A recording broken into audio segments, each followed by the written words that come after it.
You live as long as you are remembered, goes a Russian proverb.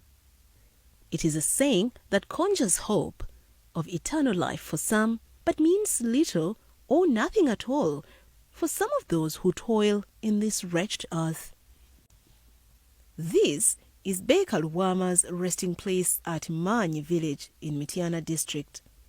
It is until November 18th, on Thursday, precisely 1 week after he was shot dead in plain sight at Kitebi, Entebbe Road, that his family mustered the courage to place a headstone on his grave. According to the police's final criminal investigations report of the November 18th to 19th 2020 protests, Lubwama was one of the 49 people who were killed by stray bullets. A taxi driver and a passive sympathizer of the National Unity Platform, according to police's own findings, Lubwama was minding his own business as police and the army engaged in running battles with the protesters. A bullet fired by one of the trigger-happy officers hit Lubwama in the head. He was rushed to Kisubi Hospital, where he was pronounced dead. At the time of his death, he was dating 21-year-old Bella Nachitende. She tried to call him on that day in vain, then every day, for 1 week, 1 month, until February this year, when she received the unpleasant news. She was also pregnant. When I learned of the heartbreaking news, my heart stopped for a moment. I was pregnant and was staying with one of my relatives. The world closed in on me. One of my friends advised me to go to NUP offices and seek for assistance. It is there that they advised me to go to the taxi park and ask if anyone might have known where he hailed from. And that's how I got to know his family for the sake of the baby. Lubwama will never feel the joy of holding his daughter, as his life was robbed in broad daylight by men who had shoot-to-kill orders from their superiors. His daughter, too, will never know her father. Save for the bomb scare that engulfed parts of Kampala, Thursday and Friday this week went largely uneventful on what was supposed to be the anniversary of last November's violence that left more than 54 people dead and dozens injured by police, the military, and a motley gang of security operatives dressed in civilian attire as they quelled spontaneous protests that broke out following the arrest of then-presidential aspirant Robert Kyagulanyi. That day, November 18th, 2020, started like any other. A calm, quiet haze settled on Kampala, portraying a false impression of the rancor that papered the high-octane presidential election campaigns, pitting the incumbent, in power since 1986, against Kyagulanyi, commonly known as Bobi Wine. Both candidates were campaigning miles away. President Museveni was in the northeastern, in Karamoja, and Kyagulanyi was away in Busoga, eastern Uganda. After a series of warnings about flouting COVID-19 prevention guidelines, including prohibition of large gatherings, police arrested Bobi Wine mid-morning that day. Running battles then broke out in the concrete jungle. This is how Kyagulanyi remembers that day. You know, the regime was up for something as terrible as that. However,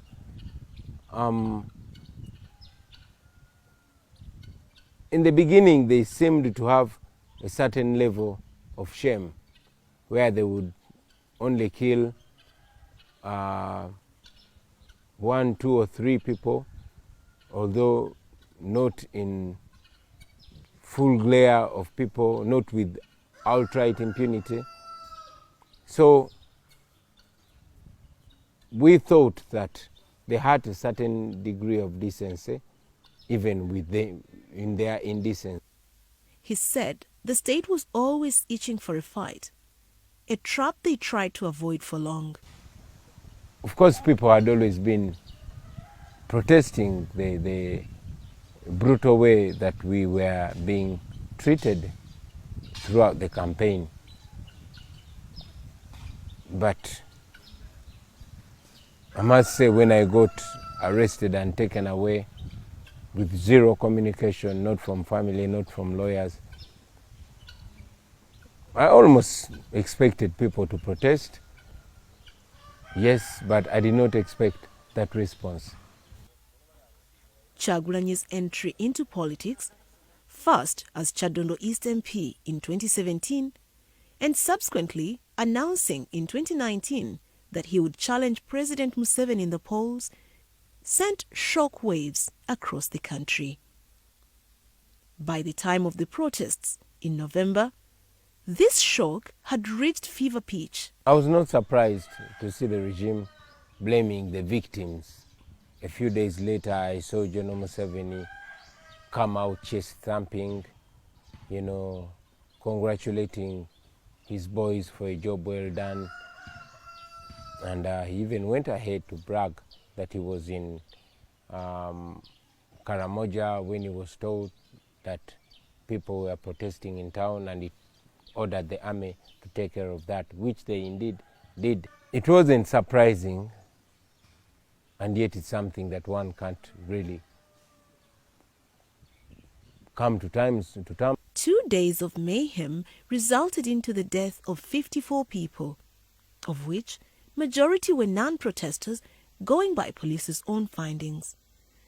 In multiple interviews with relatives and witnesses over nearly 3 weeks, backed with post-mortem report findings, the Daily Monitor newspaper was the first earlier in January to reenact the circumstances of the killings and debunk the official claim that the victims were to blame, as President Museveni and his surrogates initially claimed. In his first address on the violence, 9 days after the protests, President Museveni weighed in on the matter, but stopped short of condemning the high-handedness of his military. Those criminal gangs, sponsored by political opportunists and backed by some external elements, decided to execute their long-planned scheme. They started burning tires on the roads, mounting illegal roadblocks, robbing Ugandans, beating people, attacking people with NRM uniforms, stoning cars, stoning security personnel, damaging government cars, etc. Now you can see what they were doing, those people. You see that attacking a policewoman. Please bring it back. Want to see it. Bring it properly. You see that criminal attacking a policewoman? Bring it back. Don't keep it there. Now, you see that fellow grabbing the policewoman? Those are the Democrats. That's democracy now. That's how democracy works.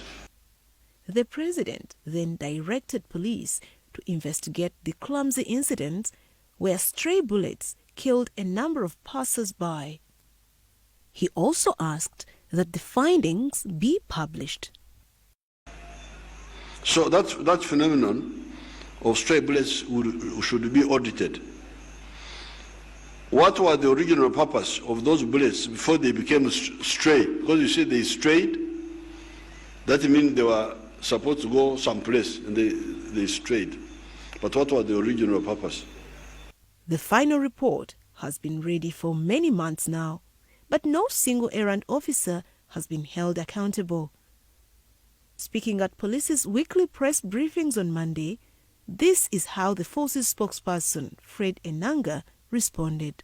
But the best evidence as far as the stray bullets is concerned is when probably you find a bullet head that is dislodged in the body of a victim. It can easily help you to trace back the gun which could have shot that person. So it becomes a very complicated investigation that is sophisticated. The people who were arrested were those ones who were participating in the riots, okay? But as far as stray bullets are concerned, that is still a technical area where our Directorate of Forensic Services has not come up with a full forensic report, but the matter is in court and it is still an open file.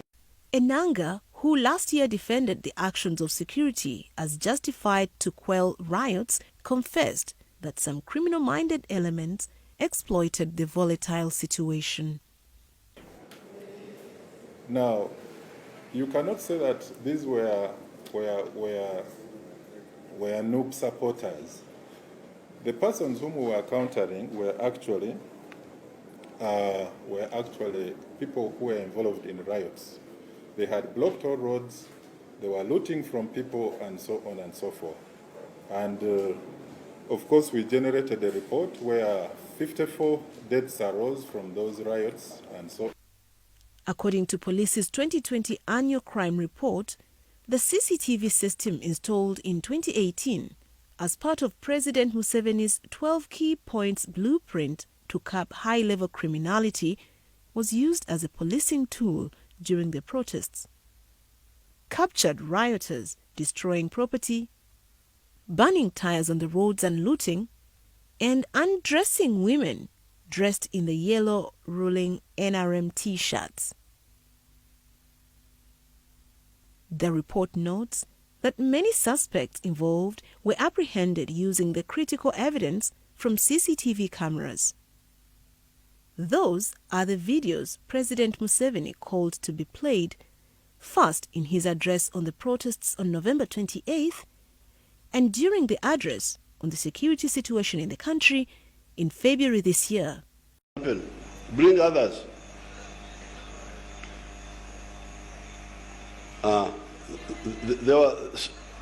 They were destroying cars.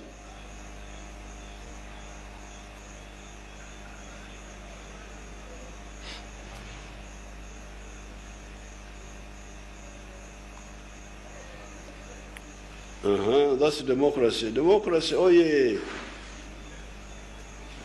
Democracy, oh yeah. The CCTV cameras that unearthed the looters and other ragtag elements could as well be used as a policing tool to bring to justice rogue elements who killed 49 people and injured dozens others. Kyagulanyi says their human rights desk put the body count at 127, while many are still missing. Our human rights desk recorded more than 127 murders. Those are the only ones that we could get detail of. But there are many others that went missing. Many are still missing now. Many people were picked from their homes, not to be seen again. Others were dumped dead on the roadside days later. Others, months later, were produced in military courts and remanded in various prisons across the country. And yes, like I said, many are still missing up to today. 20-year-old Masudi Ruzige was waylaid by officers who shot him twice on his way home in Nachifuma, Mukono district, on November 18th. On the road to my home, there was a police patrol parked on the sides. I passed by it and kept walking when someone called me. As I turned back, I heard a sound. I think a gun cocking, then a loud bang. The first bullet shattered my lower jaw. As I staggered, they shot me again in the back, which bullet exited from the front. The patrol car sped away. I woke up at a nearby clinic where my neighbors had rushed me. Earlier in the day, Ruzige admitted that he was among the legions of protesters against Bobi Wine's arrest, but says they didn't do anything illegal. He suspects that this made him a marked man. At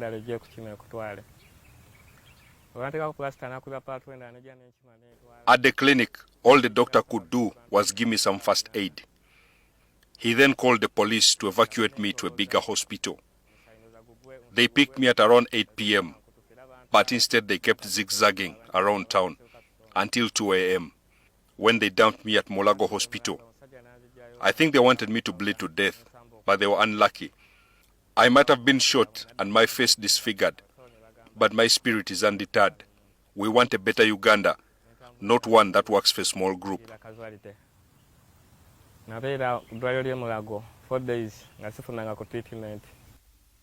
Sarah Damulira's husband, John Damulira, was picked up on the morning of November 21st.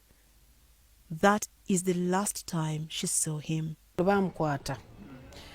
My husband was arrested with 4 other people, including 3 of his customers and 1 of our children. The other 4 were eventually dumped around midnight somewhere in Chireka. But they told me the way my husband was beaten inside a drone while being acquitted about Bobi Wine links. It is possible he died shortly after.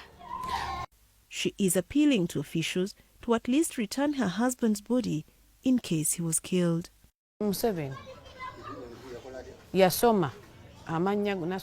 My neighbors who watch TV told me my husband's name was read by the president as one of the people they have in custody. We have been to all polices, but we are told they don't have him. Other times they claimed they are doing the search. Can you really do the search for someone you don't have? They should at least give me back his remains, so I know his bones are resting somewhere.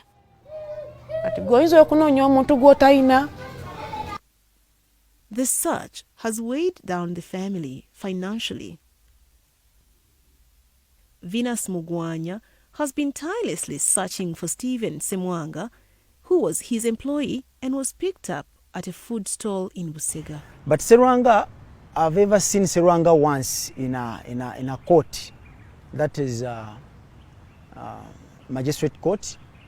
I've ever seen him once. He was brought in court, and I didn't have any option to talk to him or in court or to talk to anybody. So I managed to talk to Serwanga, and they gave me a lawyer. The prison gave me a lawyer who was working on his issue, and this lawyer told me I better get my own lawyer. She cannot handle. This is a state arrest. Mugwanya said he has searched everywhere, but it has been in vain. So we don't know now whether this boy is still there, because, okay, he might be there. He might. That's what I can use, because Shafiq told us that he is there, but he's not in a good condition. They took away my son in November. He was my breadwinner. Now I and his children who live with me have nothing else to fall back on. But why don't they release our people? If they committed crimes as they claimed, why not charge them in court? In the immediate aftermath of protests, security agents operating without name tags and driven in numberless vans nicknamed drones embarked on kidnapping opposition supporters who were driven to unknown destinations, leaving families and relatives in distress.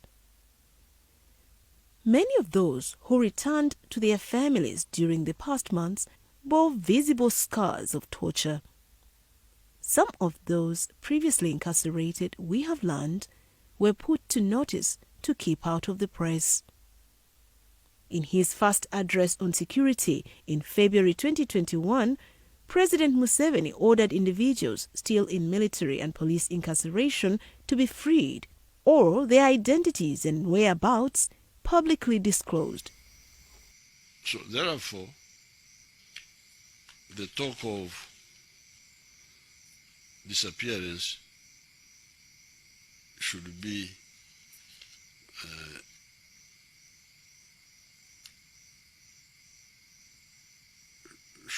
should be ignored, because it can't happen under the NRM. Even if a mistake is made, it will be addressed and it will be answered. We never cover up. We never. There's nothing in which you cannot. There's nothing in which we do and hide. So that is the point I wanted to mention tonight, because I was hearing that in the papers there's quite a bit of stampede about that issue of disappearance. But some observers alleged that the president's speech a month after re-election for a 7th term was an attempt to placate the public, anxious about mysterious disappearances of people, some of whom were found dead. Almost 10 months later, after the directive, the security agencies have made no disclosure in any way that suggests they have, for now, decided to ignore the commander-in-chief. So, was Museveni's instruction in vain? Are security agencies delayed by bureaucracies? In another address on security on August 14, 2021, the president said it is unacceptable for security personnel to kill anyone. So nobody should beat any Ugandan.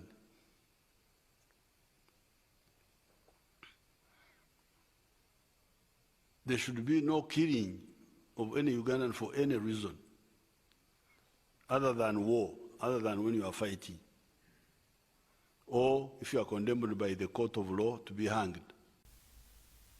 In the August address, Museveni also criticized security agencies for using torture and abuse of human rights.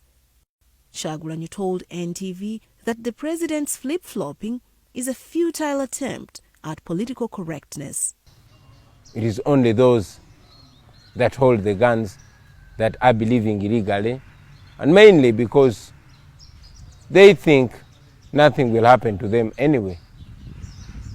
They can brutalize, murder and massacre people, and they will get away with it. Kyagulanyi vehemently denied, as some critics have said, that he hoped that the protests would be a springboard for an Arab Spring insurrection style, with the view that Western powers would intervene NATO-style in Libya. According to police, in total, they arrested 1,035 suspects, of which 901 were charged and 734 remanded after the protests.